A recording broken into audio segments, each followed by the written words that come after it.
네, 안녕하세요. 오늘은 헥사고널 아키텍처에 대해서 좀 여러분들께 말씀드리고자 합니다.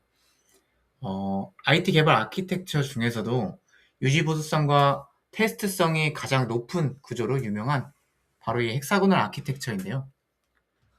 왜 헥사고널 아키텍처가 필요한지에 대해서 먼저 말씀드리겠습니다. 제가 이전의 시간에 이제 도메인 주도 설계에 대해서 좀 여러분들께 말씀을 드렸는데, 이것과 연계된 아키텍처라고 볼 수 있겠습니다. 어, 전통적인 레이어드 아키텍처 같은 경우에는 보통 UI나 UI에서 서비스, DB 형태인데요. 문제가 있어요. 도메인 로직이 외부 기술에 너무 의존한다는 점인데요. DB를 바꾸려고 하면 이 서비스 로직이 줄줄이 엮여 있었다 보니 이 테스트도 좀 어려운 게 문제입니다. 이 문제를 좀 해결하기 위해서 등장한 아키텍처가 바로 포트 어댑터 구조인 헥사고널 아키텍처인데요. 포트와 어댑터에 대해서 좀 말씀을 드리면, 도메인, 포트, 어댑터.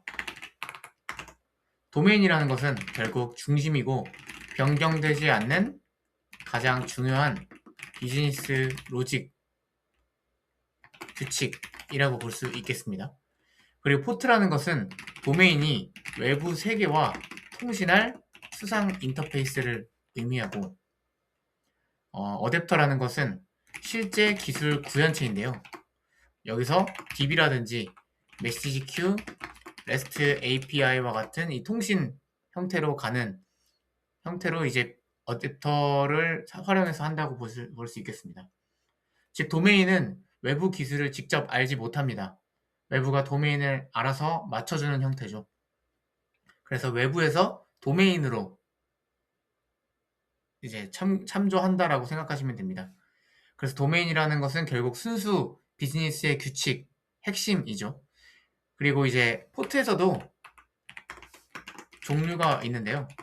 인바운드 포트, 아웃바운드 포트라고 합니다. 인바운드 포트 같은 경우에는 외부 요청이 도메인으로 들어오는 인터페이스이고요. 아웃바운드 포트 같은 경우에는 도메인에서 외부 호출을 위한 인터페이스라고 볼 수 있겠습니다. 그리고 어댑터 역시 인바운드 어댑터와 아웃바운드 어댑터로 나뉘는데요. 인바운드 어댑터 같은 경우에는 보통 REST 컨트롤러나 CLI 등이 이제 주로 역할을 하고요. 아웃바운드 어댑터 같은 경우에는 DB 쪽으로 나가는 어댑터, 뭐 카프카 어댑터 뭐 등이 될 수 있겠습니다. 그래서 이 구조 덕분에 저희는 이제 기술을 마음대로 좀 교체를 할 수가 있는데요. 이제 MySQL 같은 경우에는 포스트그레 SQL을 바꿔도 이 도메인은 그대로 유지될 수 있다는 장점이 있고, 이 카프카 같은 경우에도 RabbitMQ와 같은 메시지 큐 형태로 이 바뀌어도 이제 기술적인 관점은 바뀌어도 결국엔 이 도메인은 그대로 보존되어 있다라는 큰 장점이 있습니다. 실제 예시로는 이제 도메인 같은 경우에는 이 주로 코어를 담당하기 때문에 계좌 이체라든지 수수료 계산, 잔액 차감과 같은 이 도메인 로직들이 있다면, 인바운드 어댑터에서는 REST API 컨트롤러를 통해서 API 형태로 들어오게 되고, 트랜스퍼 API 요청을 받으면 이제 아웃바운드 어댑터에서 DB 레포지토리라든지 외부 은행, 뭐 API, 어댑터 등을 사용해서 DB에 직접 적재를 하든 외부 은행에 직접 오픈 API를 활용해서 API 통신을 하든 형태로 이제 구성을 할 수 있습니다. 그래서 도메인이 결국 기술을 모르도록 설계되는 것이 가장 큰 핵심이고, 도메인은 오로지 이 포트라는 인터페이스에만 의존하게 됩니다. 이때 이제 헥사고널 아키텍처의 큰 장점이라고 볼 수 있는데, 첫 번째로 테스트가 너무 좋습니다. 포트에 목 어댑터만 끼우면 모든 도메인을 검증할 수 있고요. 두 번째로는 유지보수성이 최고인데, 기술 변경이 와도 도메인을 건드릴 필요가 없다는 장점이 있습니다.